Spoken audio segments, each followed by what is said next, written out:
Assalamualaikum warahmatullahi wabarakatuh. Alhamdulillah. Alhamdulillah ala sa'atil ittisal.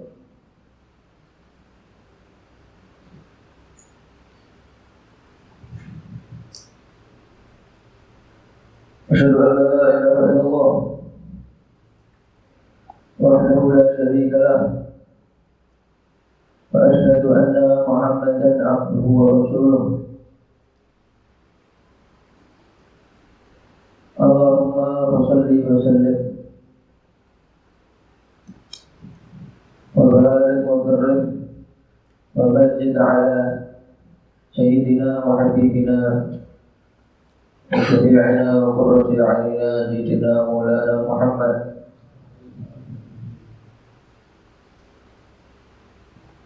imami ahli al-ardi was samawat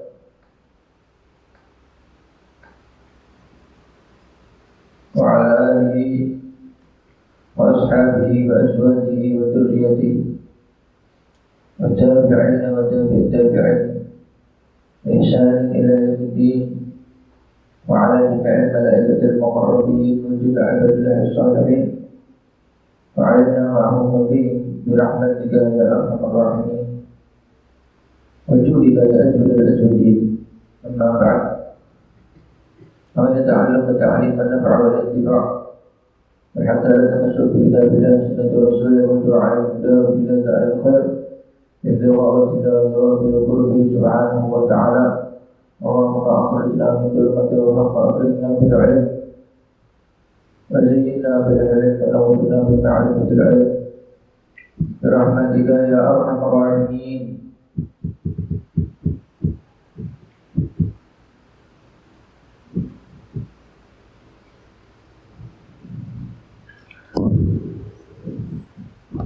Kitab Riyadhus Shalihin Imam An-Nawawi rahimahullah ta'ala bima yarwihi Sayyidil Mursalin sallallahu alaihi wa ala alihi wa sahbihi wasallam ajma'in radhiyallahu anhu wa qala radhiyallahu anhu. As-salis an Abi Musa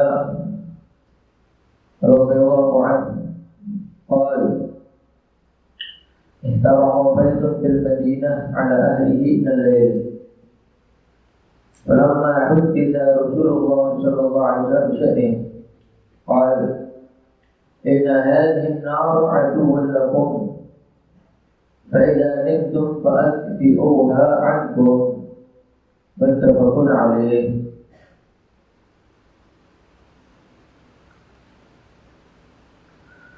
Hadis yang ke-6 dari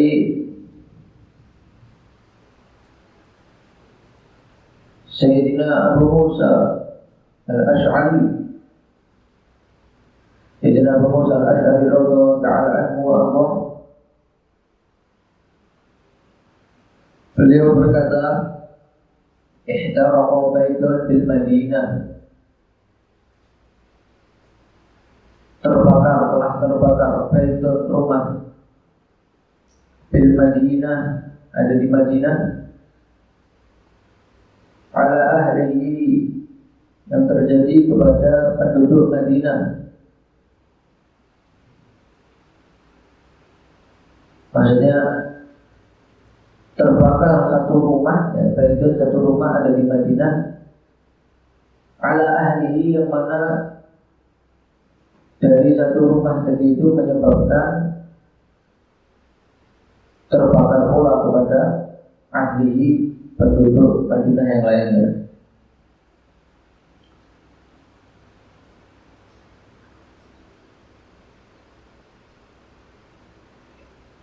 Telah terbakar rumah ada di Madinah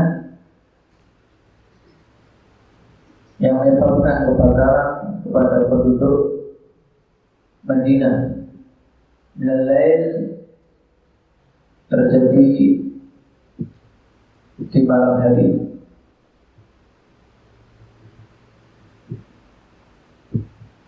Ada satu rumah di Madinah itu terbakar sehingga merambat kepada sekitarnya, yang menyebabkan dari kebakaran rumah itu banyak sekali rumah yang terbakar disebabkan karena rumah tadi, satu rumah tadi itu yang terbakar. Kalau makhluk kita Rasulullah, kalau maka ketika pun bisa diberitahukan Rasulullah kepada Rasulullah Sallallahu Alaihi Wasallam bisa ingin keadaan mereka. Rasulullah bersabda, Inna hadhihi nara, sesungguhnya hadhihi nar, api ini aduun lakum, adalah musuh kalian. Sesungguhnya api ini adalah musuh kalian. Fa'idha nimtum, fa'idha maka apabila nimtum kalian tidur, fa'adfi'uha maka matikanlah api tersebut, ankum dari kalian. Muttafaqun alaih. Riwayat Bukhari Muslim.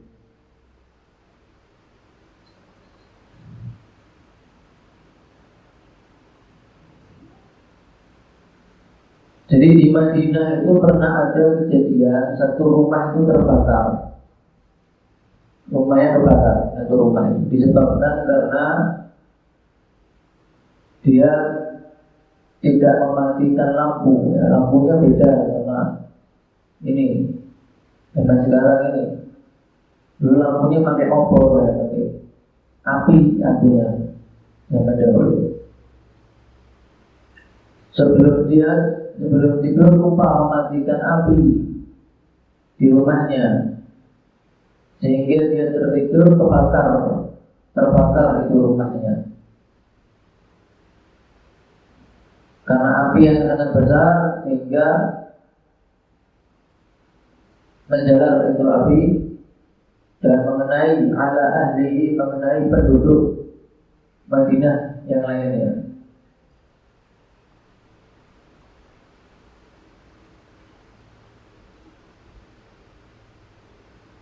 Disampaikanlah kabar tersebut kepada Nabi Sallallahu Alaihi Wasallam. Mungkin Nabi bersabda, sesungguhnya api ini musuh kalian. Api ini musuh kalian.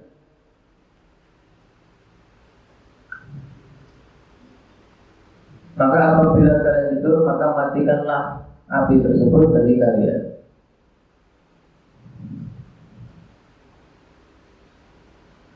Maka dari sabda ini, sabda Nabi besar Muhammad Sallallahu Alaihi Wasallam, terdapat anjuran kepada kita mengenai hal yang berkaitan dengan kemaslahatan dunia dan bahkan kemaslahatan agama juga. Kemaslahatan dunia adalah agar tidak terbakar harta kita, barang berharga kita tidak terbakar. Maka untuk mencegah itu adalah dengan mematikan api.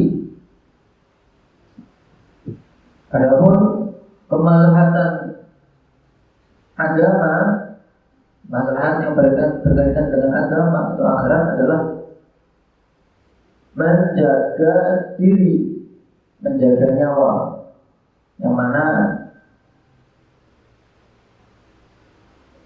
diharamkan seseorang itu membunuh dirinya sendiri.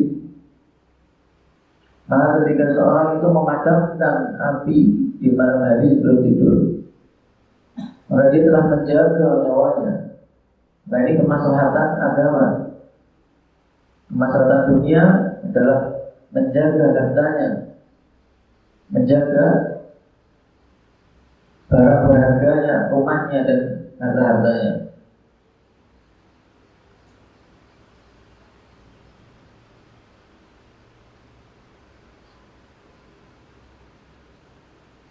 Akan tetapi walaupun hadis ini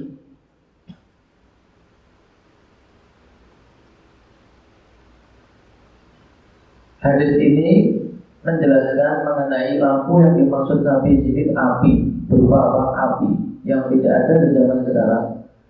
Akan tetapi yang dituju di dalam hadis ini itu adalah umum, ya. Bagaimanapun itu bentuk lampunya, walaupun itu obor api atau lampu yang ada di zaman sekarang ini, maka disunahkan dan dianjurkan sebelum tidur untuk mematikan lampu. Sunnah, hukumnya sunnah. Samping juga hemat listrik, juga mungkin kejadiannya mungkin apa? Bukan hanya terbakar juga, mungkin bisa terbakar, bisa tuh dinyalakan. Kalau hujan, ya, ngerembes masuk airnya hingga sampai konslet dan terbakar, ya. Dan anjuran dari Nabi, padamkanlah lampu sebelum kamu tidur, karena itu untuk kemaslahatan dunia kamu dan agama kamu. Anjuran dari Nabi Shallallahu Alaihi Wasallam.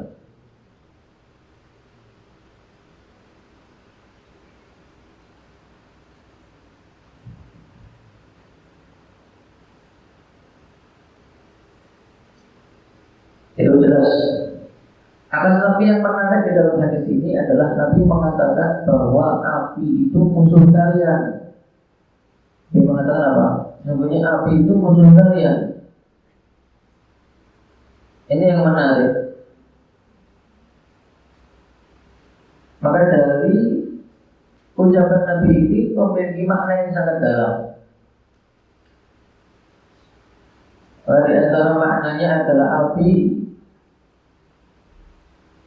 itu yang dimaksud adalah asyaiton, iblis, karena asyaiton diciptakan dari api.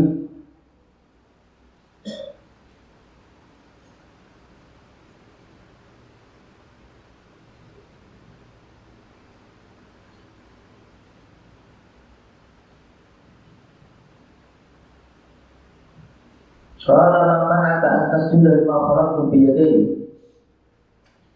Qala ana khairun minhu khalaqtani min nar wa khalaqtahu min tin. Wahai iblis, apa yang mencegah kamu sujud kepada Nabi Adam, kepada Adam? Ya Allah, aku lebih baik darinya. Engkau ciptakan aku dari api, ini api, dan kau ciptakan dia dari tanah. Api lebih mulia, lebih kuat daripada tanah.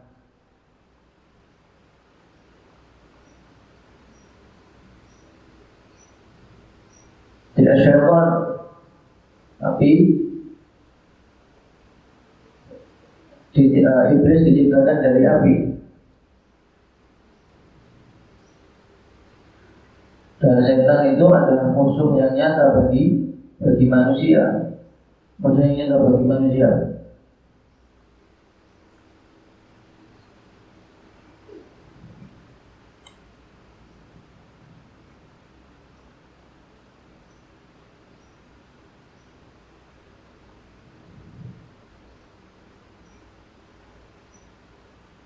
Sebagaimana sifatnya, api itu adalah membakar dan merugikan yang lain, ya, membakar sesuatu yang ada di hadapannya. Begitu juga setan, sifatnya juga sama seperti api, yaitu membakar kebaikan yang dimiliki oleh orang lain dengan menyesatkannya, dengan membisikkannya, menyesatkannya ke jalan yang dimurkai oleh Allah Subhanahu wa Ta'ala.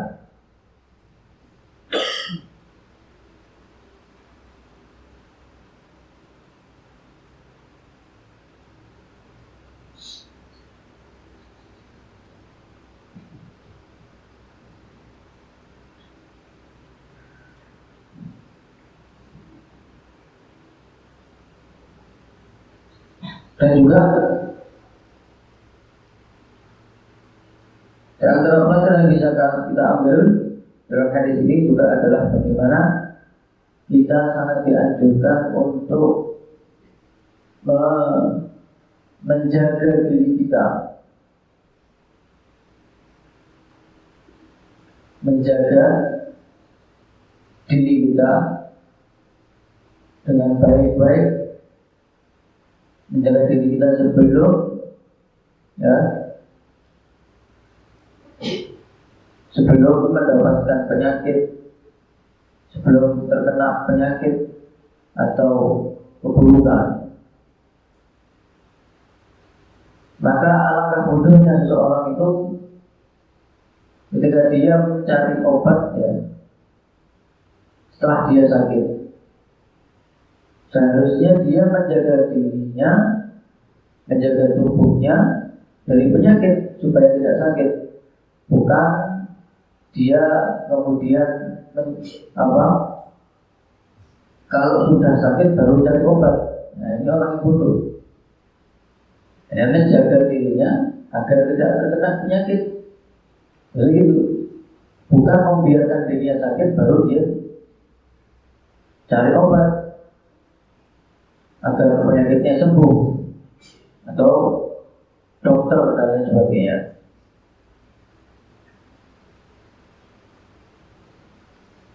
Darul mafasid muqaddamun ala jalbil masalih. Menghilangkan mafsadah itu lebih dikedepankan daripada menarik kemaslahatan. Maka yang dianjurkan oleh Nabi SAW dalam hadis ini adalah bagaimana kita menjaga diri kita, nyawa kita, keluarga kita, dan juga harta kita, rumah kita, sebelum terjadinya hal-hal yang tidak baik, hal-hal yang buruk. Dengan apa? Dengan mematikan lampu tadi, mematikan api.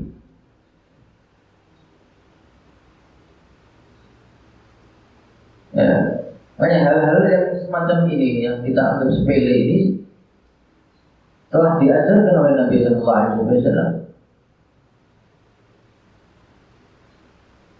Dari mulai bangun tidur sampai tidur kembali semuanya sudah diajarkan Nabi, dan apa yang diajarkan Nabi itu sunnah.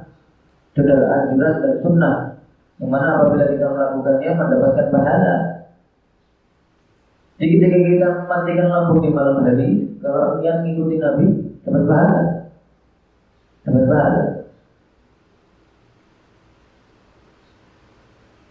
Begitu juga masakan-masakan yang ada di dapur ditutup, itu juga sunnah, anjuran dari Nabi. Di malam hari sebelum tidur, masakan ditutup, ya. Gelas yang ada isinya ditutup, ya. Sunnah itu untuk kemaslahatan kita, kemaslahatan yang berkaitan dengan duniawi, dengan kesehatan, dan juga dengan rohani, batiniah.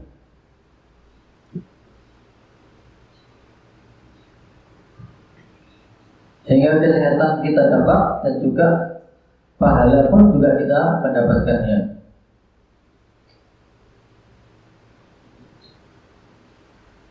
Allah la ilaha illallah.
Ini anjuran dari Nabi SAW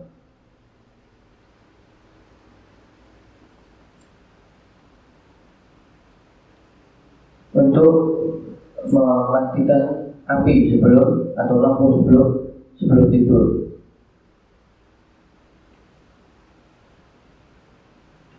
Oh, kalau besok.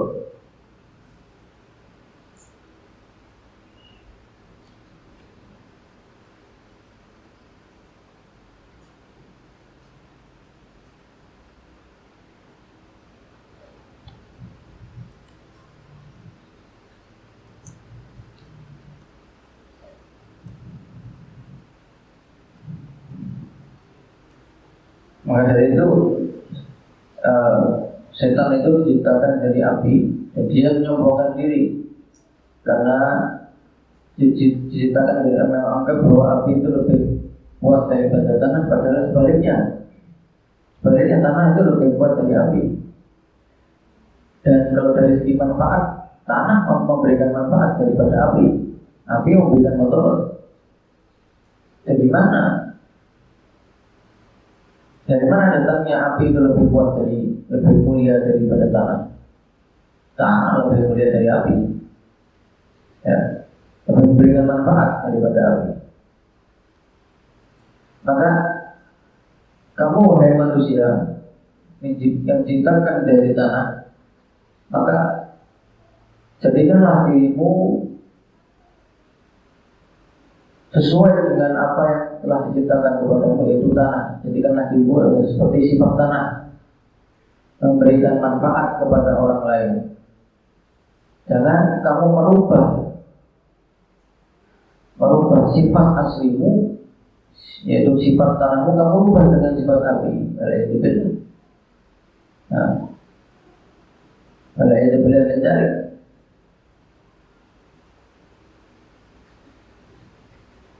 Kesombongan iblis itu, oleh karena itu syaitan itu musuh yang nyata. Sampai kapanpun dia adalah musuh bagi manusia. Dan dia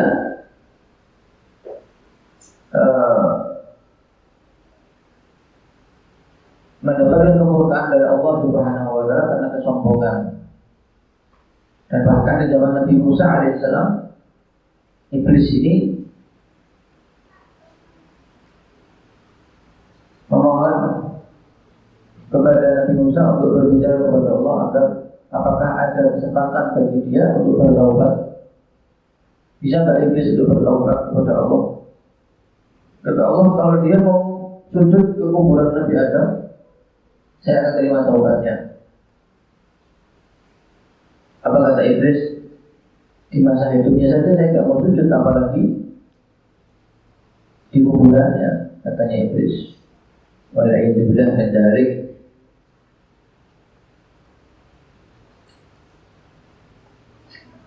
Allah la ilaha illallah wa la musalli bil maghfirah subhanahu wa ta'ala wa nafa'ana bi bi'ati dalili amin ila al-qal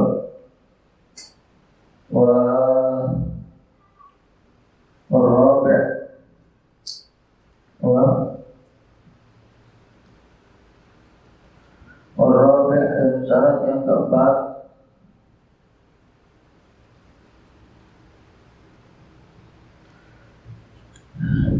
ta'allur isti'mali,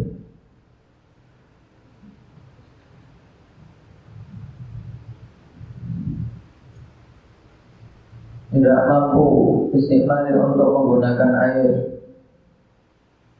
Al-ma' isti'mali, isti'mal ma' menggunakan air.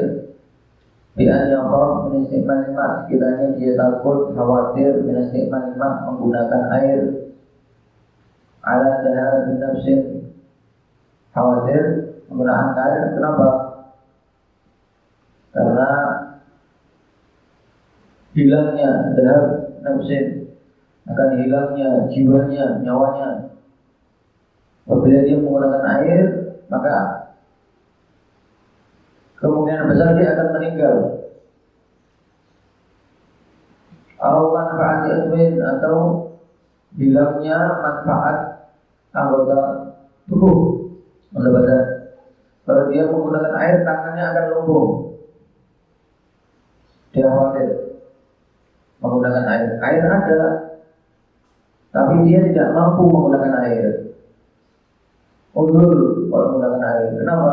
takut kalau dia menggunakan air akan hilang nyawanya atau akan hilang manfaat anggota badannya.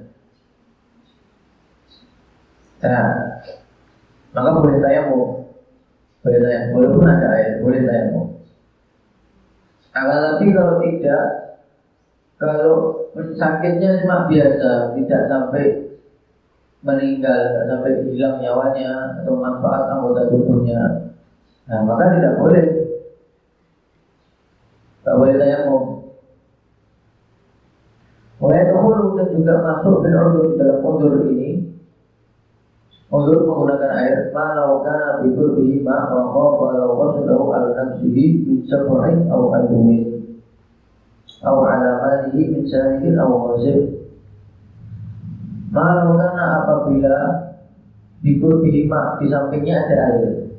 Termasuk udur juga kalau ada orang itu di sampingnya ada air. Wa khafa, dan dia takut law qasadahu, apabila dia bertujuan kepada air, apabila dia mengambil air itu, kalau dia menuju kepada air tersebut, ada air di mana? Misalkan di dekat sini 3 km dari sini misalnya, atau dekatlah pokoknya sebelah misalkan, contohnya. Tapi kalau dia bertujuan menuju ke sana, menuju ke air itu, dia takut, khawatir ala nafsihi, atas dirinya. Kenapa? Min sabr, dari hewan buas. Ini zaman dulu, zaman sekarang tidak ada hewan buas. Ini biasanya di situ ada hewan buas, aduin atau musuh, ya, begal dan lain sebagainya. Kalau dia pergi ke RT sebelah, itu biasa ada begal di sana, misal. Maka gimana? Khawatir dia kepada dirinya. Tidak perlu kamu ngambil air itu, sudah tayamum aja, udur. Au alamanihi, atau bukan takut kepada dirinya, tapi takut terhadap hartanya. Alamanihi, dari apa? Min sarikin, dari pencuri, atau orang gosok, pencopet dan lain sebagainya. Biasanya ada pencopet itu di daerah itu. Dia takut kalau dia ambil air, diambil hartanya. Maka tidak perlu kamu mengambil air di sana. Nah, walaupun itu dekat dari tempatmu, nah, tapi kamu langsung untuk tayamum karena udur. Walaupun dia berbeda itu dan didapatkan di sebagian cetakan matan. Lihat syarat, dalam syarat ini ziyadatun, tambahan, didapatkan tambahan naibul fa'ilnya yujad, ya. Didapatkan ada tambahan ba'da ta'adur istimalih, setelah ta'adur istimalih, syarat yang keempat tadi ta'adur istimalih. Itu apa tambahannya? Jadi kalau sebagian cetakan ta'adur istimalihi wa i'wizaluhu pada tolak. Tapi sebagian cetakan yang lain tanpa wa i'wizaluhu pada tolak. Itu maksudnya. Sebagian cetakan ada tambahan setelah ta'adur istimalih, sebagian lagi tidak ada tambahan. Tambahannya apa? Wa i'wazuhu pada tolak. Jadi tadi syarat yang keempat, udur untuk menggunakan air, wa'zuhu ba'da talab, dan membutuhkan ihtiyas, membutuhkan air ba'da talab, setelah mencari air. Butuh, kenapa? Dia punya keluarga, dia ada air, dia sudah cari air, sudah dapat air, atau dia punya air di rumah.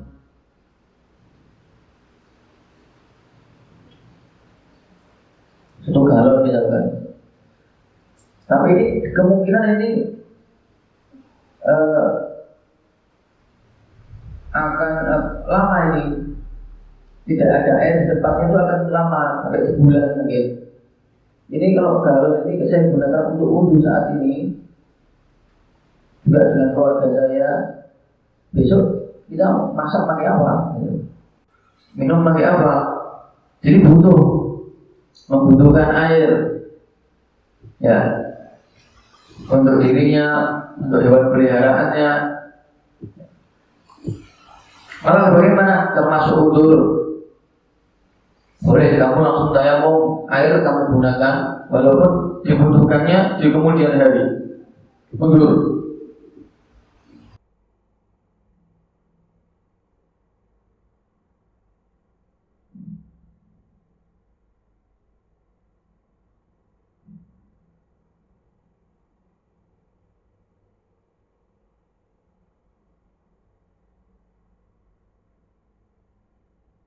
Asalkan air tersebut dibutuhkan hayawan yang dimuliakan oleh syariat, yang telah berlalu penjelasannya di kitab Safinah. Namun apabila dibutuhkan hayawan yang tidak dimuliakan, hayawan itu bukan hanya hewan, jadi manusia juga hayawan manusia. Hayawan itu artinya makhluk hidup. Hayawan, manusia, hayawan natik, hewan yang berbicara, manusia. Jadi kalau dibutuhkan, itu dibutuhkan hayawan yang dimuliakan, maka udur. Boleh kita langsung tayamum, tapi kalau dibutuhkan hayawan yang tidak dimuliakan oleh syariat, maka tidak udur, tidak boleh. Dia punya saudara, di rumahnya ada saudara, ya, nggak pernah selalu meninggalkan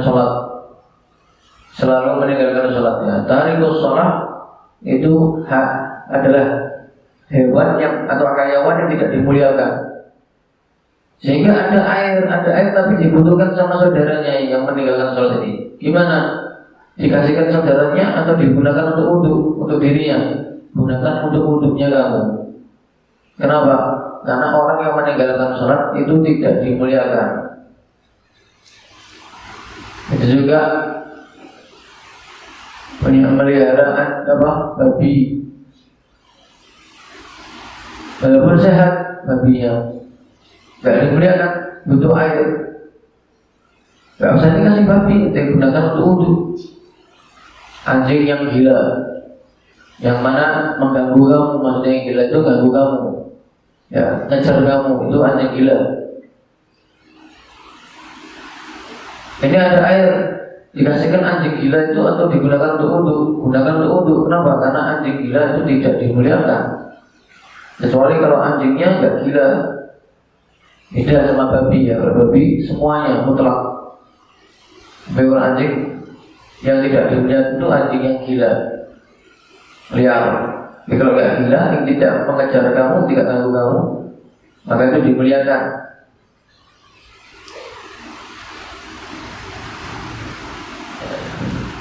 Orang yang suka berzina juga sama, tidak dimuliakan. Murtad juga tidak dimuliakan. Agar hasil intinya itu air tersebut itu dibutuhkan hayawan yang dimuliakan, maka itu termasuk udur. Wal-khamis, kemudian syarat yang kelima,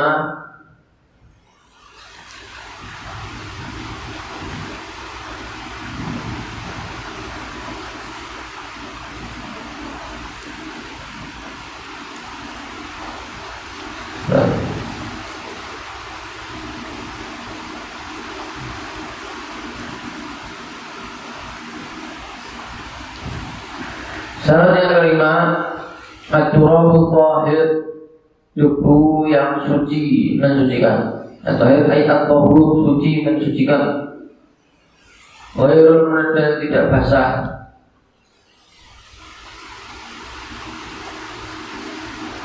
Ya, maka tanah-tanah yang habis hujan tadi itu ya nggak ada debunya, basah kan nggak bisa. Ya. Jadi yang kering berarti ya. Nah kalau basah itu nempel ke anggota badan. Kalau nempel berarti nggak ada debunya.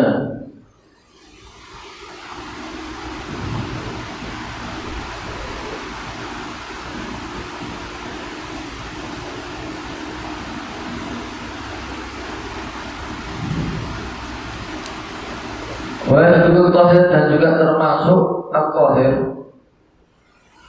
Yang dimaksud tohir, debu yang suci juga termasuk itu apa? Bermaksud debu gosok tanah milik orang lain diambil tanahnya, ini debu gosok. Turab makbarah, debu yang ada di kuburan umum, lam tunbas yang belum digali kuburannya.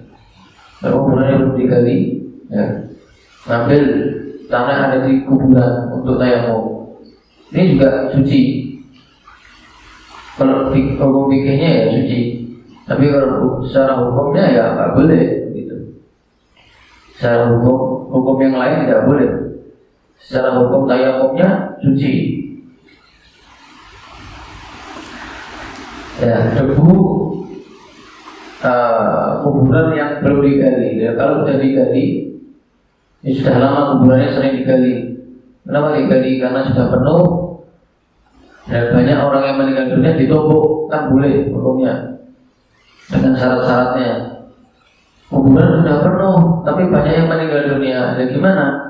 Ya digali, ditumbuk, mayatnya ditumbuk, boleh dengan syarat-syaratnya. Berarti kan digali berarti kan bagian bawah airnya kan setelah digali bagian bawah di atas berarti. Nah, sedangkan pasti kan bercampur dengan darah, ada darahnya kan. Ketika dikuburkan darahnya kan keluar, kena kafannya, kemudian bercampur dengan tanah. Jadi bagian bawah yang kena darah itu pindah ke atas ketika digali. Makanya debu yang atau tanah kuburan yang sudah digali itu tidak boleh, tidak sah hukumnya kita tayamum menggunakan debu kuburan atau tanah kuburan yang sudah digali. Kenapa? Karena kemungkinan besar sudah tercampur dengan darah sehingga tidak suci. Itu alasannya. Sedangkan syaratnya apa yang kelima? Debunya harus suci. Ya, kan bercampur dengan darah tidak suci. Ya. Kalau tanah kuburan yang belum digali, masih baru, masih banyak tempatnya. Ya. Nah, maksudnya digali ya. Digali bukan berarti itu ya semua kuburan digali maksudnya. Artinya itu dia itu sudah penuh, kuburannya penuh, sehingga kan tidak ada tempat untuk, tidak ada tempat lagi sudah. Akhirnya bagaimana kan boleh hukumnya untuk digali kuburannya orang itu, seorang itu digali. Jadi orang yang barusan meninggal ditumpuk ada di atasnya, itu boleh hukumnya dengan syarat-syaratnya. Ya, itu yang dimaksud, yang saya maksud digali itu bukan menggali kuburan baru. Ya, semua kuburan yang digali maksudnya.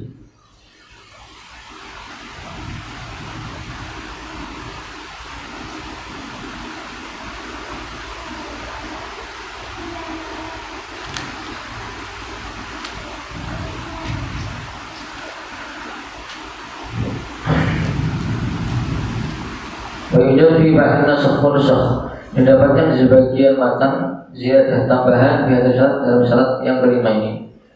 Di bagian matan ada tambahan sebagian cetakan. Turun at-tahir lahu mubar, tambahannya itu lahu mubar. Debu atau tanah yang suci lahu mubar yang memiliki debu. Memiliki debu. Tanah itu ada debunya. Kenapa? Karena biasanya tanah itu ada debu.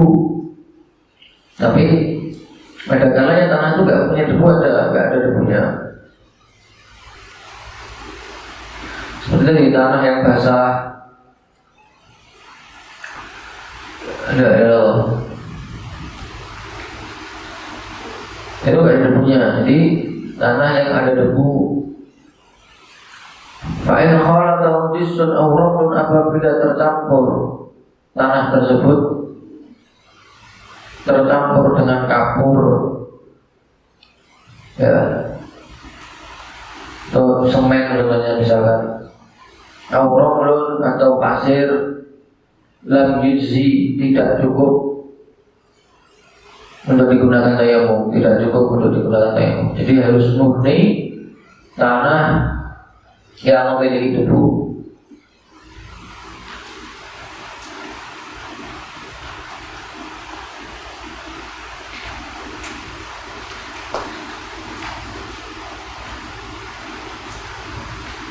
Wahada muwafiqun lima qalahu Nawawi, dan ini sesuai muwafiqun lima qalahu Nawawi, seperti apa yang diucapkan oleh Imam Nawawi fi Syarhil Muhadzab wa Tashih, di dalam syarah Muhadzab dan Tashih. Lakinnahu fi Rawdah, akan tapi Imam Nawawi dalam kitabnya Rawdah dan Fatawa atau Fatawi Jalal Jazari memperbolehkan itu. Jadi kalau di syarah Muhadzab, Imam Nawawi mengatakan kalau tanah tercampur dengan pasir tidak boleh digunakan tayamum. Tapi dalam kitab Rawdah mengatakan boleh. Tanah tercampur dengan pasir asalkan masih ada debunya boleh. Sehingga di sini ada dua pendapat. Ada pendapat kalau tanah tercampur dengan pasir boleh nggak digunakan untuk tayamum. Pendapat pertama tidak boleh. Nah, harus murni. Pendapat kedua boleh. Asalkan ada mubal, tadi ada debunya tadi. Yang ini tadi. Wa yasil tayamum aidan bi ramlin bi ubar, boleh tayamum juga. Bi ramlin dengan pasir yang ada debunya. Beda, kalau tadi tanah tercampur dengan pasir. Itu tadi dua pendapat dari Imam Nawawi. Pendapat yang mu'tamad tidak boleh. Pendapat di Muhadzab ya, pendapat sebagai pendapatnya Imam bin Qasim juga tidak boleh disuja. Tapi kalau di kitab Rawdah boleh.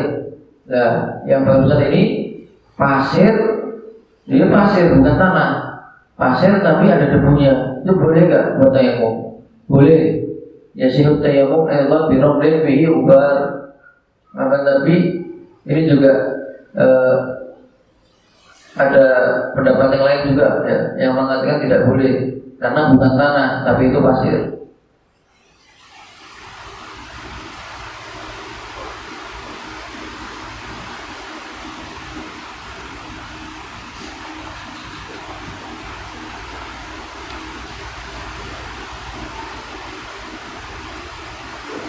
Jadi pasir yang ada debunya, sekiranya apa tidak nempel langsung dengan badan, tidak nempel,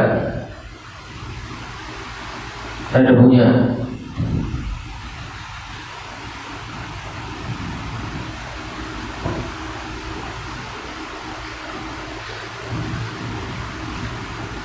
Makhluk yang dikatakan musannif, dan keluar dengan ucapan musannif at-turabu ghairuhu, at-turab ghairuhu keluar dengan ucapan musannif at-turab ghairuhu. Jadi tadi musannif pengarang kitab mengatakan bahwa syarat yang kelima harus menggunakan debu tadi kan, atau tanah. Maka keluar dari tanah, dari ucapan pengarang kita tadi tanah, at-turab itu ghairuhu, selain tanah maka tidak sah untuk digunakan tayamum. Seperti apa? Nurah, sahakoh, qadar, kapur.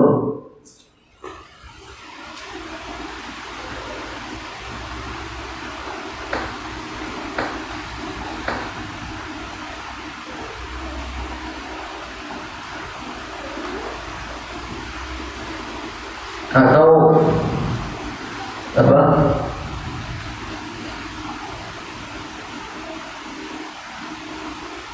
apa namanya tanah liat ya, yang diolah, yang dibakar seperti bata itu ya, bata merah itu nggak boleh digunakan untuk tayamum. Sahab khazab wa kharaja bil tahir an-najis, dan juga keluar dengan dari ucapan musannif at-tahir at-turabut tahir an-najisu, tanah yang najis.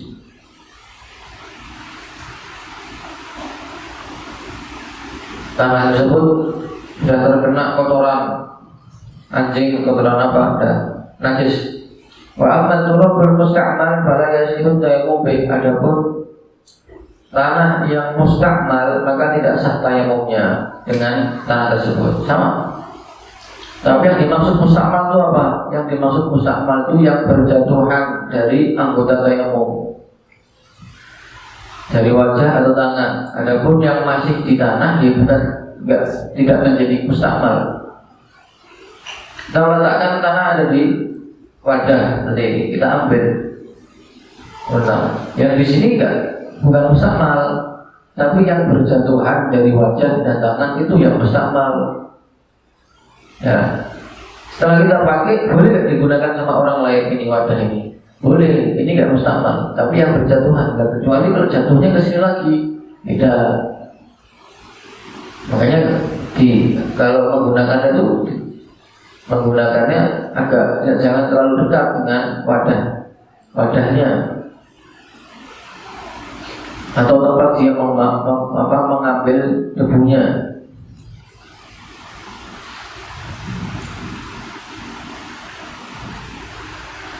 Itu tadi ada 5 syarat ya dalam tayamum.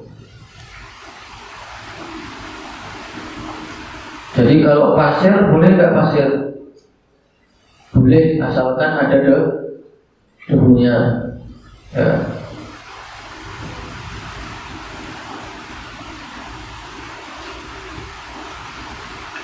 Sekarang faraq itu arba'atu asya. Fardunya tayamum ada 4. Ada 2. Yang pertama an-niyah, harus niat. Pertama, ini rukunnya tayamum ini. Ada pertama niat. Tapi ba'di nusah, dan sebagian cetakan arba'u khisal, 4 khisal, makanya lafaz khisal bukan asya. Ya, sebagai cetakan makanya khisal, arba'atu khisal. Kalau di sini kitab ini makanya asya. Apa yang niat? Yang pertama apa? Niat. Rukun yang pertama niat, yaitu niatul fardhi, niat fardu. Fa'inna wal mutayammimu al-fardha wa nafla istabahahuma. Al-fardha faqad istabaha ma'ahu nafl, wa salat al-janazah aidan. Al-nafl faqad lam yastabih ma'ahu al-fard, wa qadar rawna wa sholah.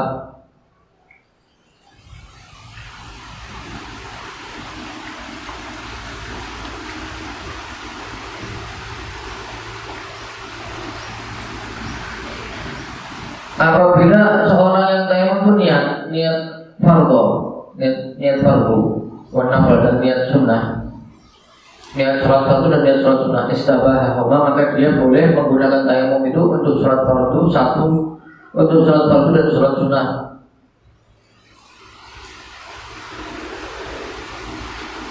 Gimana niatnya? Nawaitu tayammuma listibahati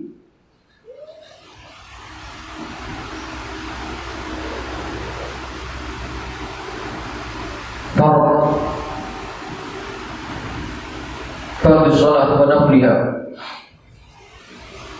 Istibahati fardhu sholat wa nafliha. Jadi harus ada istibahah, itu harus ada. Jadi saya niat tayamum agar diperbolehkan. Ini kalimat agar diperbolehkan ini harus ada. Saya niat tayamum agar diperbolehkan mengerjakan sholat fardu dan sholat sunnah. Maka dia boleh dengan tayamum itu untuk mengerjakan sholat fardu dan sholat sunnah.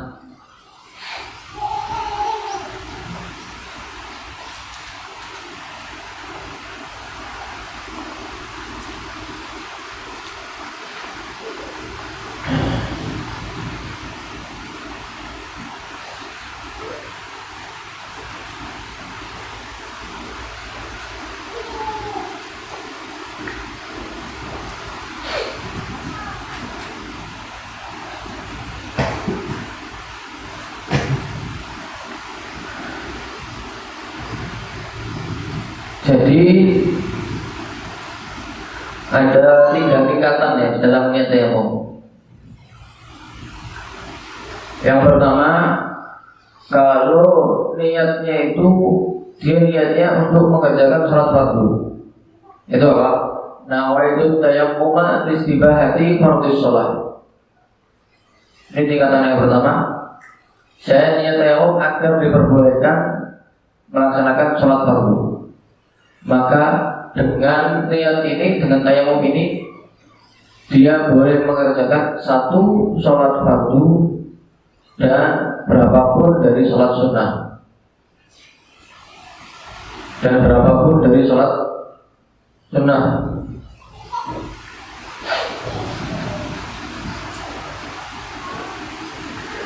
Nawaitu tayammum listibahati fardhis sholat.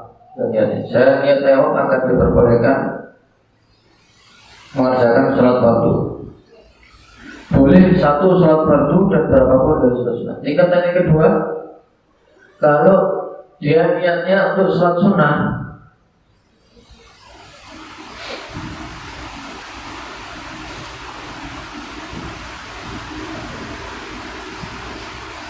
nawaitu tayammum listibahati naflis sholat. Misalkan saya niat tayamum akan diperbolehkan sholat sunnah, maka dia hanya diperbolehkan mengerjakan berapapun dari sholat sunnah, berapapun.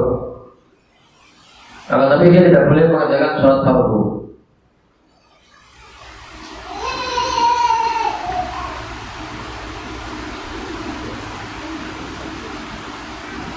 Tingkatan yang ketiga, niat tayamum untuk membaca Al-Quran. Nawaitu tayammum listibahati masil mushaf atau qiraatil mushaf. Saya niat tayamum akan diperbolehkan memegang mushaf Al-Quran, maka dia hanya diperbolehkan memegang Al-Quran. Dia tidak boleh mengerjakan sholat apapun. Ini 3 tingkatan di dalam niat tayamum. Yang pertama, kalau niatnya untuk mengerjakan sholat fardu, dia boleh mengerjakan 1 sholat fardu dan berapapun dari sholat sunnah. Niatnya nawaitu tayammum listibahati. Ingat ya, harus ada istibahah ya, agar diperbolehkan fardhis sholat. Saya niatnya akan diperbolehkan mengerjakan sholat fardu. Kalau yang kedua, niatnya sholat sunnah, untuk mengerjakan sholat sunnah, maka dia hanya diperbolehkan mengerjakan sholat sunnah berapapun itu, tidak boleh mengerjakan sholat fardu. Yang ketiga, apabila dia niatnya untuk menyentuh mushaf, maka dia tidak diperbolehkan untuk mengerjakan sholat fardu dan sholat sunnah.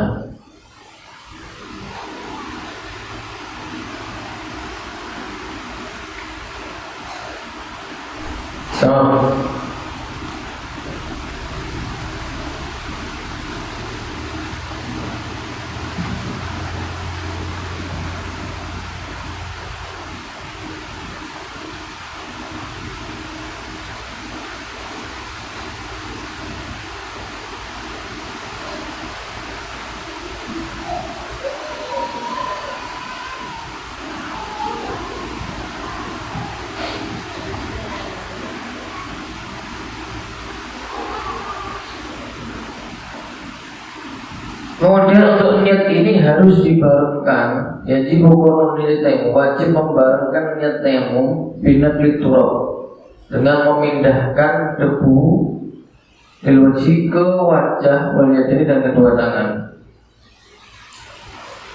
Wasidaman hatinya ila masyisyai wajah, dan melanggengkan niat ini ila masyisyai sampai mengusap sesuatu sedikit wajah dari wajah.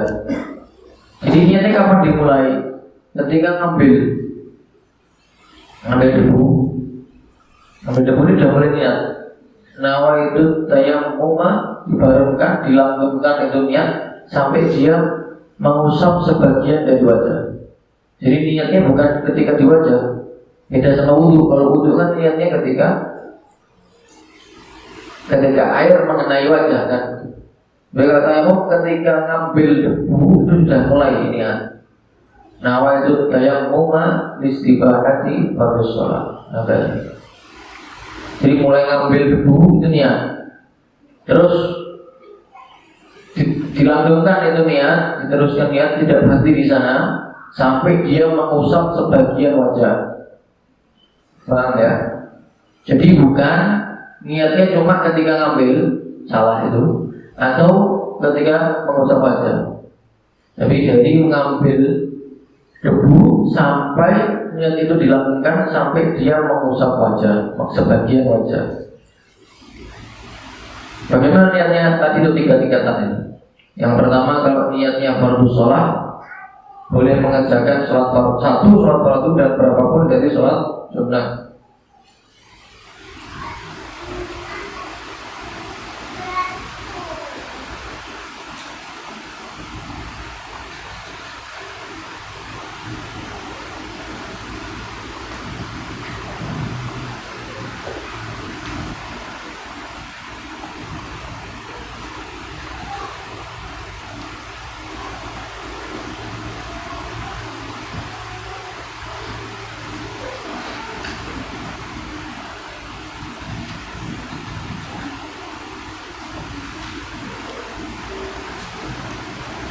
Oleh karena itu, walau kaidah apabila seorang itu berhadas pada takbiratul setelah dia mengambil debu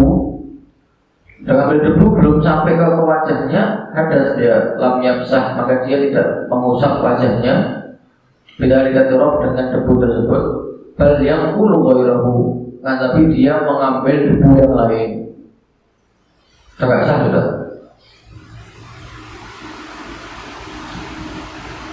Tapi ini pendapat yang dhaif ya. Pendapat yang lemah, pendapat yang mu'tamad dia boleh. Yang disebutkan oleh Imam bin Qasim ini pendapatnya lemah. Tapi pendapat yang mu'tamad boleh. Kalau dia ketika ngambil debu belum sampai ke wajah, berhadas, misalkan, boleh tidak dia usapkan ke wajahnya? Boleh. Tapi pendapat yang lemah mengatakan tidak boleh, harus ngambil debu yang lain.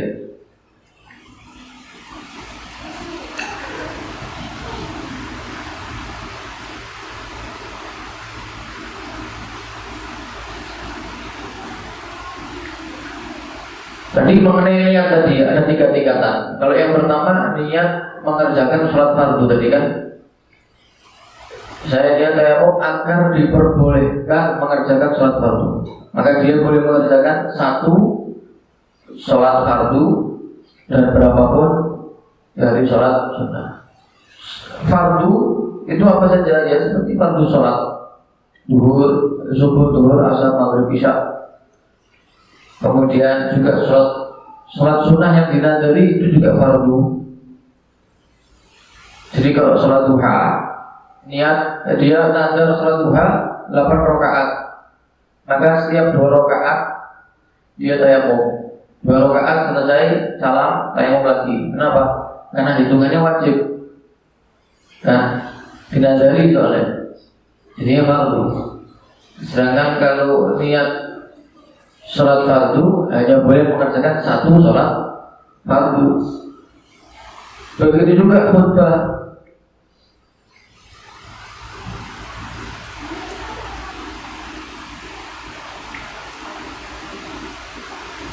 Sholat Jumat sama khutbah berbeda.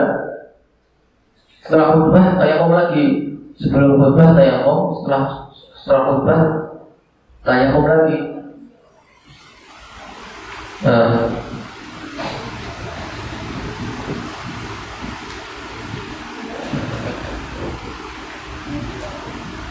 Allah,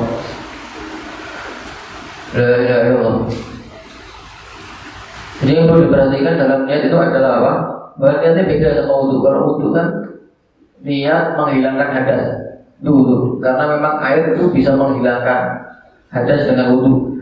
Tapi kalau tayamum, debu tidak bisa menghilangkan hadas. Makanya niatnya bukan menghilangkan hadas niatnya, tapi niatnya apa? Agar diperbolehkan, karena seharusnya nggak boleh, nggak sah.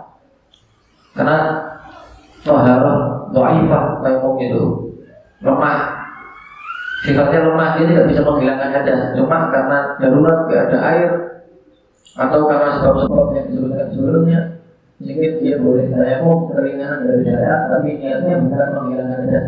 Bahkan tidak sah kalau niatnya menghilangkan hadas, tidak sah. Niatnya harus apa? Harus ada agar diperbolehkan. Jadi saya niat tayamum agar diperbolehkan. Kalau bahasa Arabnya nawaitu tayamum disebutkan di fardhu shalah. Kemudian rukun yang kedua dan ketiga, mengusap wajah dan mengusap kedua tangan bersamaan siku-siku sampai siku-siku. Ketika itu teman-teman di sebagian catatan itu yang kedua lafaznya menggunakan ilah bukan ma'an dalam kedua. Wa itu masuk bulan juga badai dan mengusap keduanya itu wajah dan kedua tangan itu harus dengan juga badai dua pengambilan debu. Jadi yang pertama untuk wajah, pengambilan yang kedua untuk kedua tangan. Ini dua, minimal dua. Kalau dia ambil satu untuk wajah dan kedua tangan tidak cukup. Jadi minimal dua. Satu yang pertama untuk wajah, kemudian ambil lagi yang kedua untuk kedua tangan.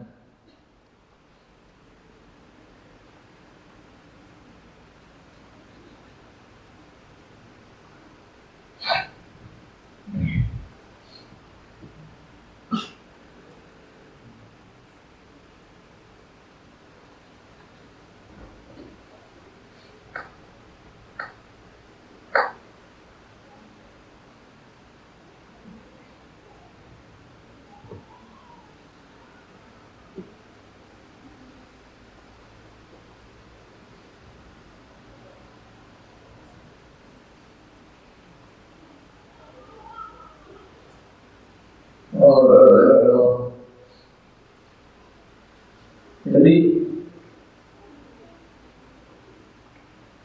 itu tadi keempat apa? Rukun yang keempat apa?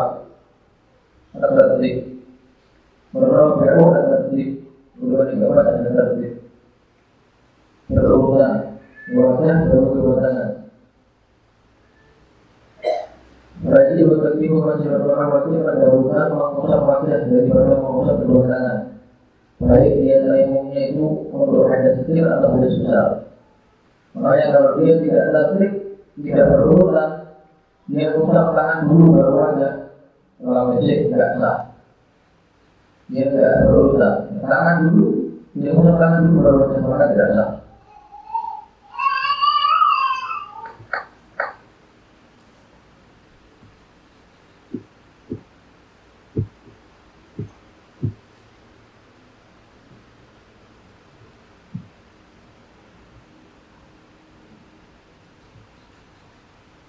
Ada untuk mengambil debunya itu tidak disarankan tertib, tapi mengusapnya yang disarankan berurutan itu mengusapnya.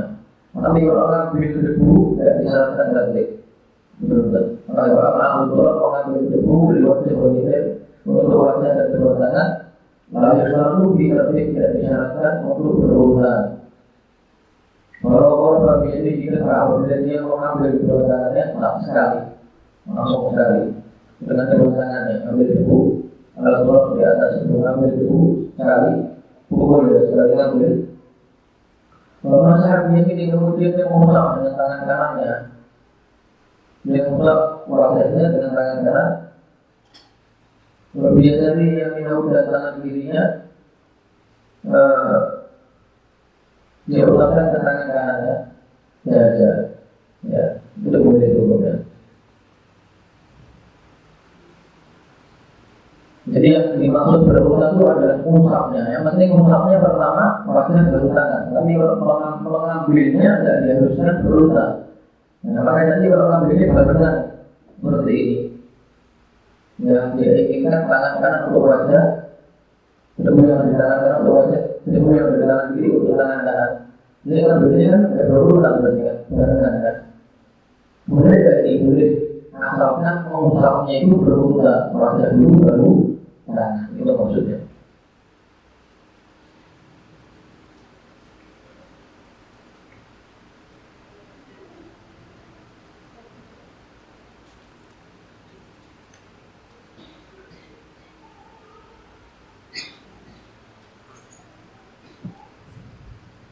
Sunnahku dan sunnah-sunnah tengok dalam dua asyik 3 macam. Ketika Indonesia Barat di sebagian dikatakan dalam usul dan dalam usul 3 perkara. Yang pertama atasnya belajar basmalah. Yang kedua takbirul yumna belajar mendahulukan tangan kanan, al-jur dari tangan kiri. Takbirul ala wajah al-aswad mendahulukan bagian atas wajah daripada bagian bawah. Walau yang ketiga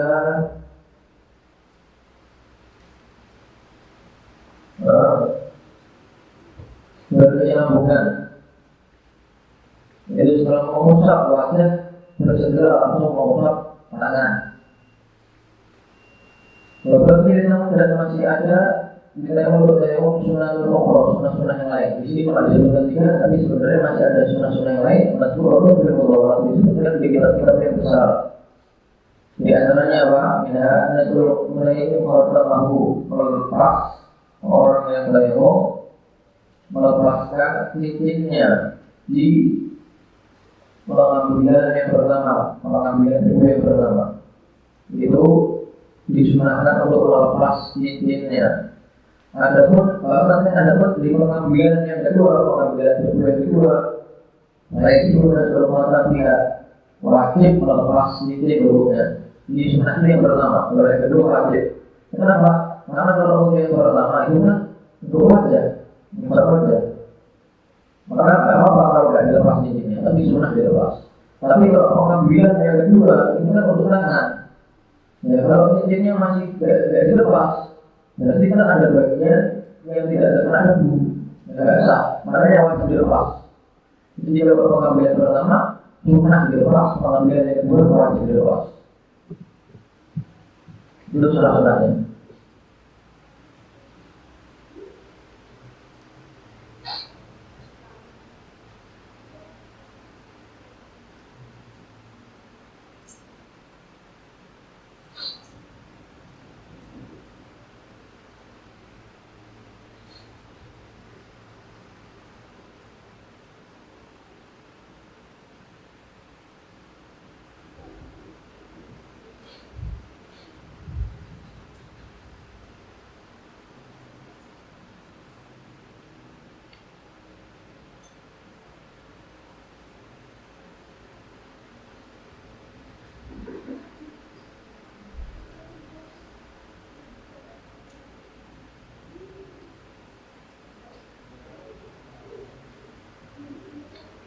Ya, adapun untuk mengenai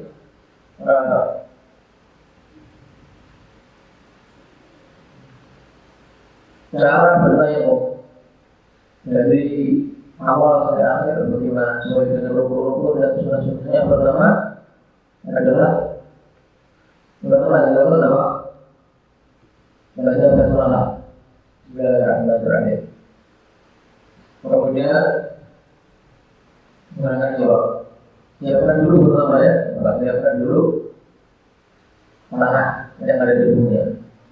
Ya, lalu ada ya langsung mengambil di tanah langsung. Ya, mengambil itu ada lalu kemudian baca basmalah. Ya, lanjut jawab. Sudah jawab, setelah itu menghadap kiblat, menghadap kiblat, ada yang kemudian. Lalu kemudian ambil Anggap ini padanya, ini debunya, di tanah yang ada debunya. Itu ada yang kering nggak tanahnya? Nggak pernah pegang kalau ada yang kering. Lihat juga, lihat.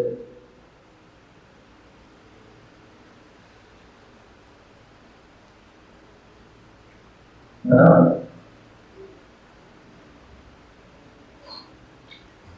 ya, ambil pengambilannya pertama aku aja. Nggak ada basah semua. Ya, kalau basah boleh nggak digunakan tunai? Nggak boleh ya, karena nggak ada debunya. Ambil pengambilan pertama aku aja, ambil. Jadi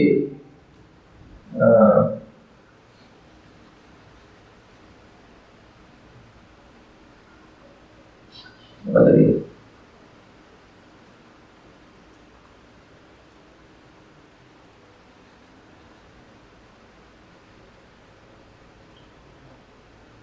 Menenggangkan tangannya dari jarinya.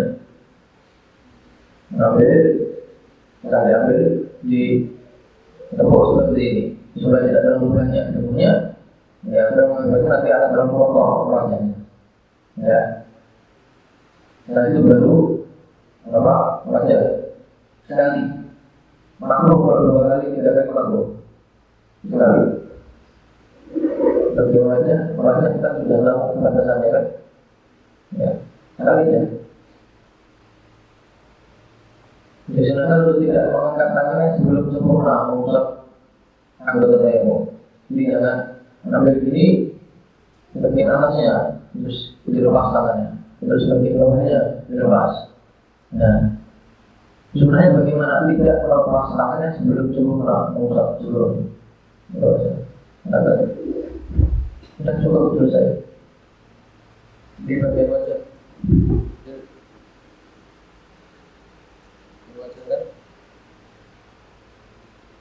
Tak perlu disela-selai, harus semua ya.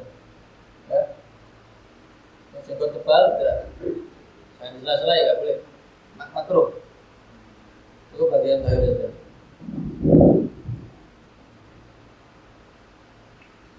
Misalnya juga dilebihkan, sama seperti wudhu kan dilebihkan.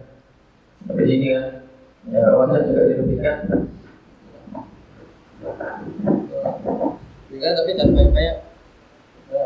Telinga aja cukup. Nah, seperti itu. Maka banyak orang yang salah dia nempel ke wajah. Itu dia nggak keras. Ya semuanya. Wajah pokoknya disunahkan untuk dilebihkan. Nah, sekali lagi ya. Kalau pertama, basmalah, jiwa menghadapi bulan tadi, pengambilan pertama. Nah, niat tadi ya, ulangin tadi.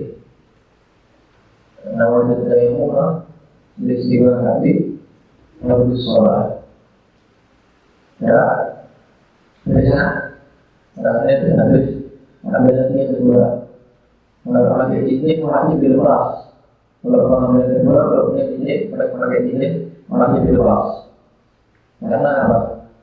Kalau dipakai cincinnya nggak kena nanti yang bagian dalam cincinnya itu. Dia wajib dilepas kalau pengambilan kedua. Tapi pengambilan pertama sunnah.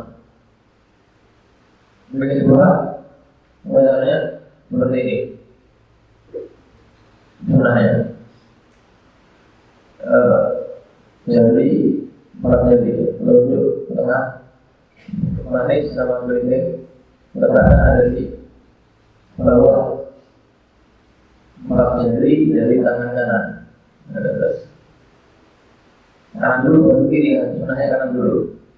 Seperti ini. Ini nggak dua ada sini dulu nih, udah ambil kan, seperti ini. Ya, kemudian jalankan. Seperti dijalankan. Ini jangan dikenakan ini. Cuma jarinya jangan jari aja yang dikenakan. Jalan sampai siku.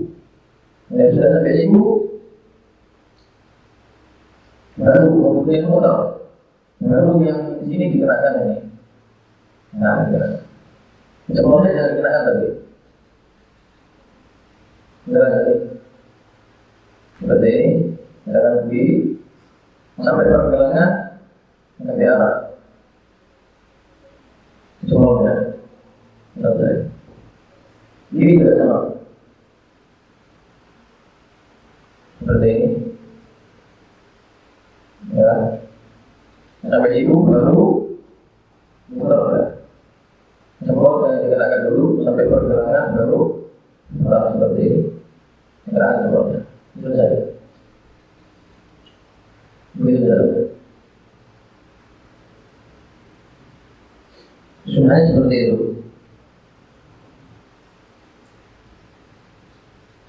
Kemudian selesai tayamum, baca doa untuk bersama.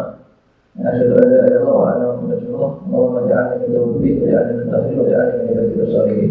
Kemudian sholat 2 rakaat sunnah wudu. Jadi pertama bismillahirrahmanirrahim, menggunakan jiwa, menghadap kiblat, merangkakkan tangan, pengambilan pertama, diringankan tubuhnya bersama dengan niat tawhid tayammum dan istiwa hati melalui sholat.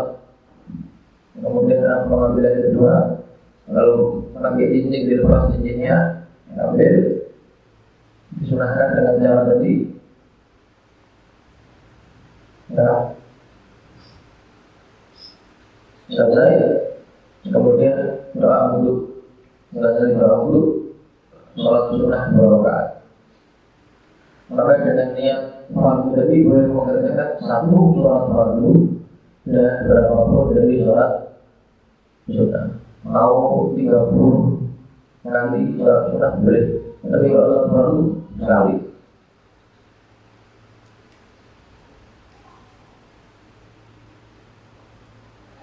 Itu tata cara di dalam tayammum.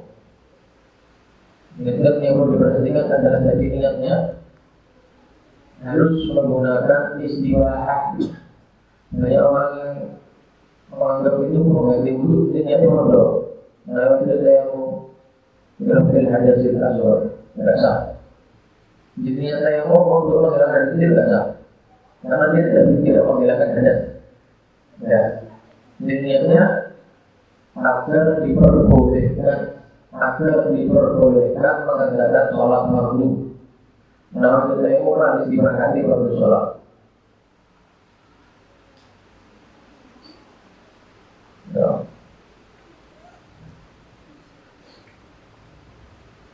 Ada pertanyaan?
Saya sering mendatangi gunung ketika sampai di puncak.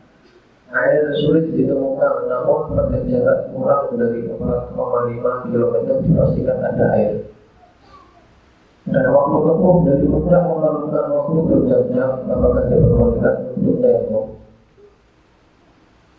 Dan kalau Anda turun ke bawah, itu kira-kira tadi kan disarankan, kalau khawatir kepada dirinya, ya, dari pencuri, dari pembuas, ya, dan lain sebagainya, maka termasuk dulu, maka kamu tidak perlu mencari tayamum.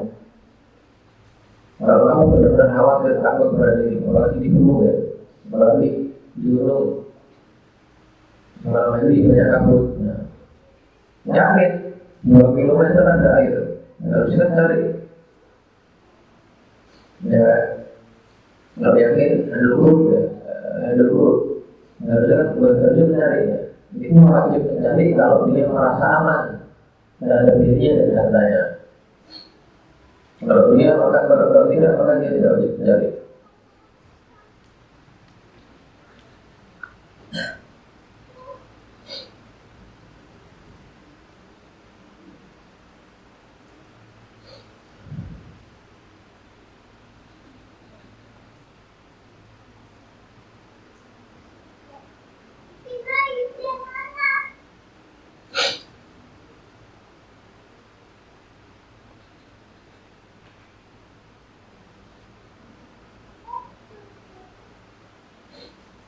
Punya teman Sayyid yang lebih muda dari kita, sama selain Sayyid yang lebih tua dari kita, mana yang lebih dulu kita muliakan. Sama-sama kamu harus muliakan masing-masing. Itu menandakan keutamaan bagi orang yang memuliakan dari Nabi, kemuliaan dari Nabi Sallallahu Alaihi Wasallam bagi orang yang memuliakan orang yang lebih tua darinya, dan juga memuliakan keluarga Nabi Muhammad Sallallahu Alaihi Wasallam. Laisa minna man lam yarham saghirana wala yuqir Nabi. Tidaklah termasuk dari golongan kami ya Nabi orang yang tidak menyayangi yang lebih kecil dan tidak menghormati yang lebih tua darinya. Juga mengenai apa yang dilakukan oleh para sahabat Nabi kepada Sayyidina Hasan padahal beliau masih kecil ketika itu. Sayyidina Bilal, berapa banyak para sahabat membesar sahabat meminta setelah meninggal Nabi untuk azan di Madinah, tidak ada mau Sayyidina Bilal. Kenapa? Teringat dengan Nabi Sallallahu Alaihi Wasallam tidak mau. Sahabat membesar sahabat yang minta. Tapi ketika Sayyidina Hasan dan Sayyidina Hasan meminta kepada Sayyidina Bilal untuk azan, dia melaksanakannya. Dia melaksanakan perintahnya. Kenapa? Karena ini adalah cucu Nabi Muhammad Sallallahu Alaihi Wasallam. Ya, tidak ada yang masing-masing harus dihormati, dimuliakan.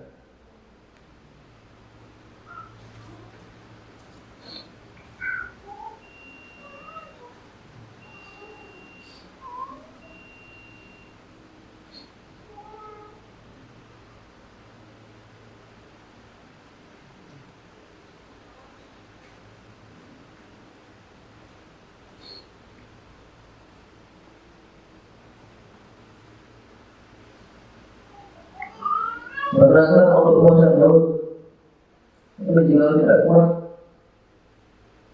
tidak diteruskan puasanya. Apakah sah nadarnya? Ya, haji wakil mengenai tubuh, karena dia nadarnya puasa Daud. Dia nadar puasa Daud. Jadi harus diwakil.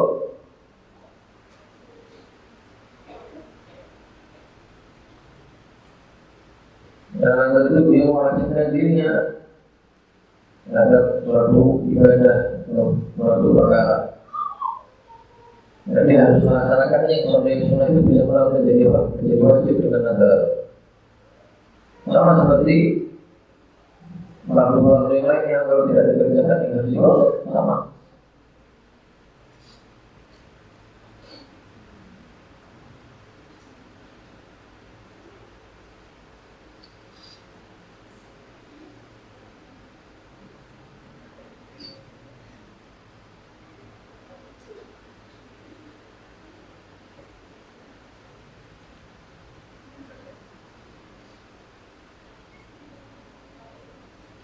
Apakah mereka seperti zakat tadi? Begitu zaman Rasul yang menentukannya kurang dari 87 emas, bahkan zakat itu zakat tadi itu sah. Ini maksudnya rikas itu ada yang ditemukan di dalam tanah, dari tanah, bukan perlambangan. Dan juga saat menurut syaratnya itu ada tanda-tanda bahwa emas ini, bahwa emas atau perak ya. Ada tanda-tanda bahwa emas itu mulai itu sebelum diutusnya Nabi, sebelum diutusnya Nabi. Maka harus dikeluarkan kalau itu emas berupa emas, ya, mencapai nisab 85 gram. Dan ada tanda-tanda bahwa itu emas itu sebelum diutusnya Nabi Sallallahu Alaihi Wasallam. Itu di zaman jahiliyah dan sebelumnya. Nabi Musa, Nabi Isa, dan zaman Qurun. Ada pun kalau emas itu ada tanda-tanda yang menunjukkan bahwa itu di zaman Nabi atau setelah diutusnya Nabi, seperti ada tulisannya dari Muhammad Rasulullah. Maka bukan rikas namanya.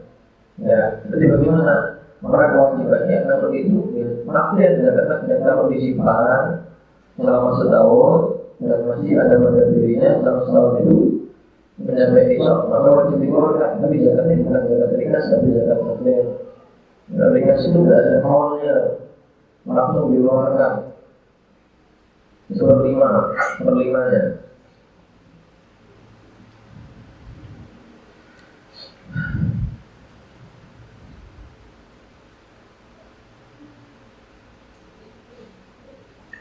Tidak ada itu dibaca di malam atau sore. Kalau kita lihat membaca surat itu di malam apa? Tidak ada yang berbicara itu di malam hari, malam hari di Mishnah. Jadi kita ada di Mishnah tempat yang besar, Habib kakeknya Tuhan. Lahir di Bondowoso, saat itu lahir di Bondowoso,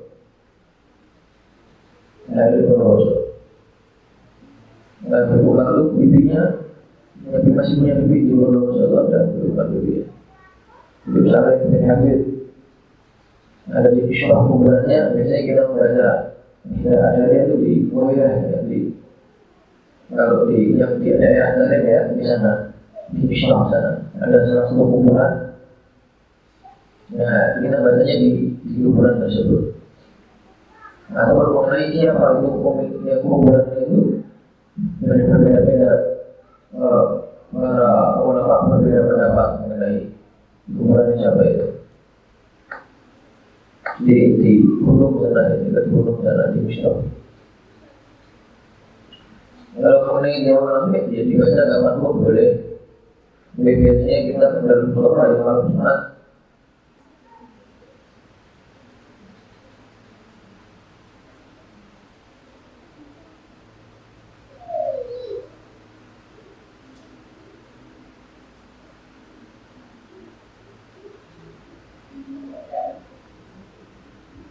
Kalau nggak ada air untuk bersuci, hanya ada air wokok untuk minum.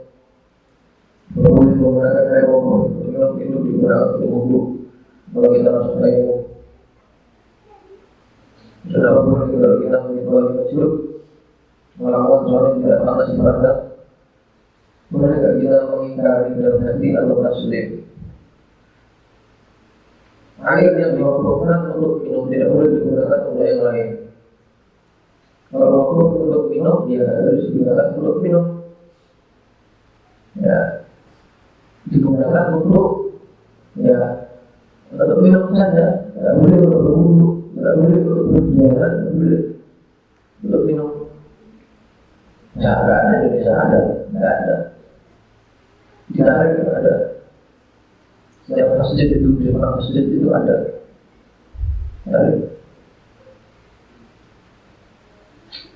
Jual semua ya.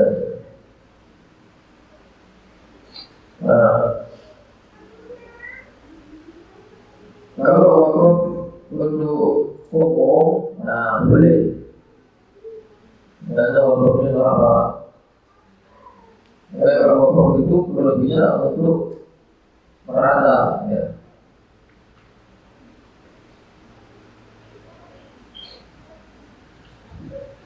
Kalau wabahnya untuk umum boleh, digunakan untuk wudhu, untuk bersuci boleh, untuk masak di rumahnya boleh. Kalau untuk umum, tapi kalau untuk air, untuk minum nggak boleh. Sama seperti air di masjid, ini untuk masjid, jadi pakai untuk apa? Masak, kopi. Ya. Digunakan untuk warungnya, nggak boleh. Haram, hukumnya haram. Harus untuk kemaslahatan masjid, yaitu air dari masjid. Ketika menjaga pertanyaan kedua, kalimat hidup melakukan hal yang tidak pantas dipandang. Kita melihatnya bagaimana? Ya, nggak perlu kita lihat, dan kita tidak boleh mengingkarinya.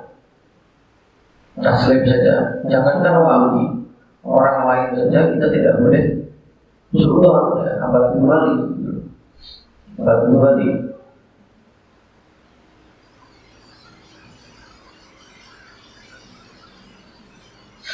Apakah masalah disiwak mendapat pahala bersiwak?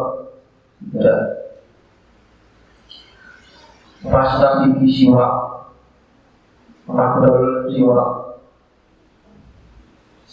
Pasta gigi, sikat gigi maksudnya. Kalau makdol siwak tidak mendapatkan pahala. Kalau sikat gigi itu masih mendapatkan pahala kalau diniati. Karena yang dimaksud siwak itu sesuatu yang kasar, keras. Menggosokkan gigi dengan sesuatu yang keras seperti sikat gigi. Akan tetapi nggak perlu kita perhatikan itu seperti mana pernah jelaskan itu. Ini programnya mereka orang-orang Yahudi agar kita tuh meninggalkan yang afdol, sehingga mereka membuat sikat gigi supaya apa? Supaya kita merasa wah siwak ini lebih bersih pakai sikat gigi daripada pakai siwak. Mikirnya gitu kita, ya kan? Akhirnya kita tinggalkan siwak. Ya, jarang kita mendapatkan orang yang menggunakan siwak. Kenapa? Cukup dengan sikat gigi bersih, ngapain pakai siwak? Nah, sehingga berhasillah mereka dan tertawa mereka di hadapan kita. Itu sama seperti apa? Garpu. Mereka membuat garpu alasannya untuk mempermudah memotong makanan ketika makan. Tapi tujuan mereka apa? Sebenarnya supaya orang-orang Islam itu makan dengan dua tangan sehingga dia menggunakan tangan kirinya, sehingga kita tertipu. Ya, sendok juga sama. Supaya kita alasannya supaya mempermudah makan menggunakan tidak kotor tangannya, sehingga kita tidak melaksanakan sunnah Nabi, yaitu apa? Cuci tangan sebelum makan, sunnah hukumnya. Jadi kita pikir kalau memakai sendok kan nggak kotor, ngapain cuci tangan? Nah ini nggak ada cuci tangan sebelum makan. Nah ini adalah program-program mereka untuk menyesatkan umat Islam. Makanya kita harus kembali kepada sunnah. Ya boleh pakai sendok tapi jangan lupa cuci tangan. Nah, bisa tangan kanan, jangan tangan kiri. Kalau pakai garpu ya pakai tangan kanan ketika memasukkan ke dalam mulutnya. Siwak jangan disamakan sikat gigi sama siwak, beda. Siwak ini keutamaannya besar untuk mendahului bala siwak itu. Bahwa mencegah dari musibah siwak itu juga bisa. Begitu juga mempermudah untuk mengucapkan la ilaha illallah Muhammadur Rasulullah. Selalu dibawa di mobil kamu, alat siwak, dimanapun, di kantong kamu meletakkan siwak. Sikat gigi mungkin mau bersihkan gigi, dohirnya saja, tapi kalau siwak, dohir dan batin.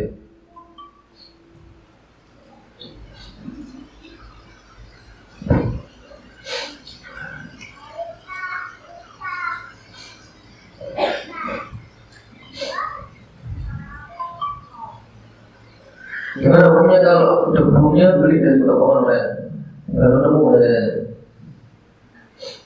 debu tayamum, dijual debu tayamum, ada nggak ya? Kalau ada, nanti baru saya kasih jawabannya. Pernah ada orang yang tanya sama Imam Salim, kalau nggak salah ya, kalau misal nggak salah, Salim. Pertanyaannya gini,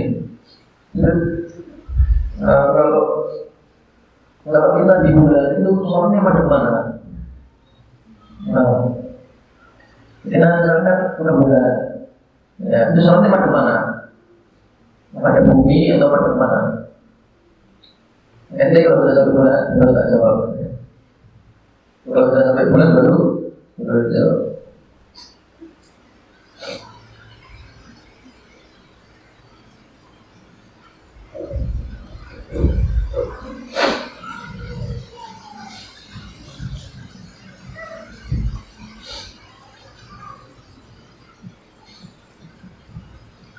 Bagaimana kalau niat tayamum untuk sholat fardu dan digabung dengan amalan-amalan sunnah yang lainnya?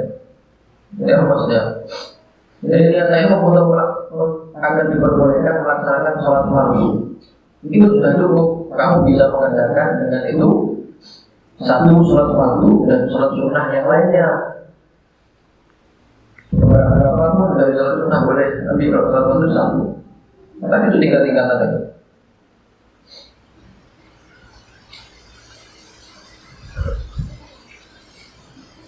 Makna bacaan ketika mau sholat di pondok, ya aman al-khalifin amin amin amin.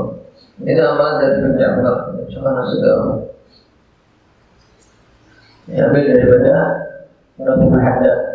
Ya, ambil dari zikir-zikir ada di Rasul Hadad. Ya, untuk antaranya untuk berzikir mengingat Allah Subhanahu Wa Taala dan juga untuk itu karena di saat itu sebelum sholat di antara adzan dan iqamah itu waktu yang istijabah, waktu dikabulkannya doa, waktu yang tidak akan ditolak doanya. Maka kita disunahkan untuk memperbanyak doa. Nah, makanya berjamaah dipilih doa-doa yang dipilih sama doa-doa yang penting untuk kemaslahatan dunia dan akhirat. Alhamdulillah dari beberapa diri yang ada di Rasul Hadad. Sebelum Muhammad biasanya dia aman khaifin amin dan manohom. Aman khaifin salim dan manohom. Selamatkanlah kami dari apa yang kami takuti. Najina manohom sama.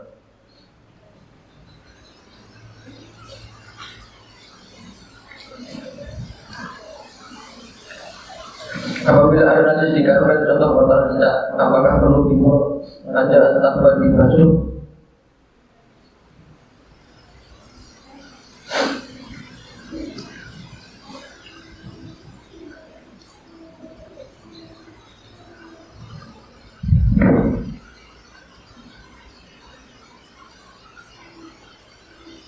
Kalau di karpet tetap harus dibasuh ya, dialirkan air, dihilangkan dulu najisnya itu, kotorannya diambil. Kalau kering ya, kalau kering apa-apa, kalau basah itu masalahnya. Kalau nggak diambil ya apa-apa. Tapi hati-hati kamu ketika kamu basah nginjek itu najis ya. Sama seperti kasur itu juga sama.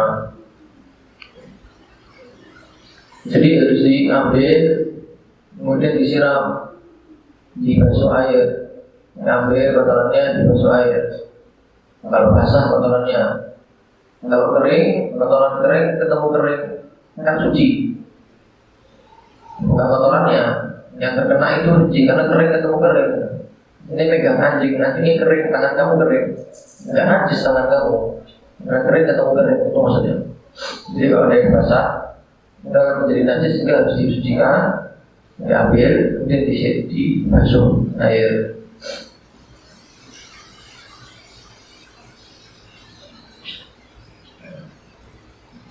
Yang biasa terjadi itu ada di lantai, biasanya lantai banyak najis.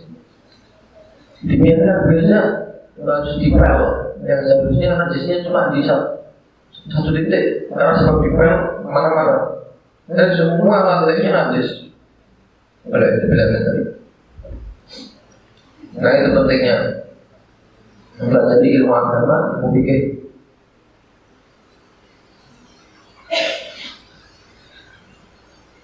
Apakah terkena cipratan air di jalan najis? Tidak. Air najis yang diyakini di jalan itu dimakfu hukumnya, apalagi yang tidak diyakini. Jadi genangan air di jalan habis hujan, biasanya itu banyak ayam lewat, banyak ayam, peternakan ayam atau anjing bisa lewat situ misalkan. Yakin kan, kita yakin itu pasti apa? Diinjak anjing pasti ada kotoran anjing. Ya kalau kena air kan pasti najis kan airnya. Kita kena cipratan itu, gimana hukumnya? Dimaafkan. Ya, karena sulit untuk menghindari. Sulit untuk menghindari.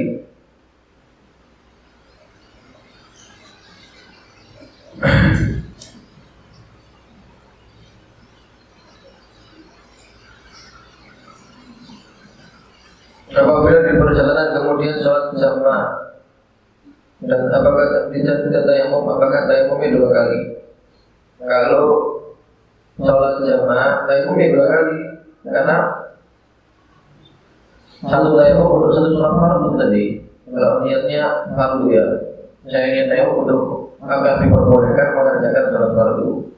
Di zuhur, sholat zuhur, selesai sholat zuhur, tayamum lagi, kemudian mengerjakan sholat asar.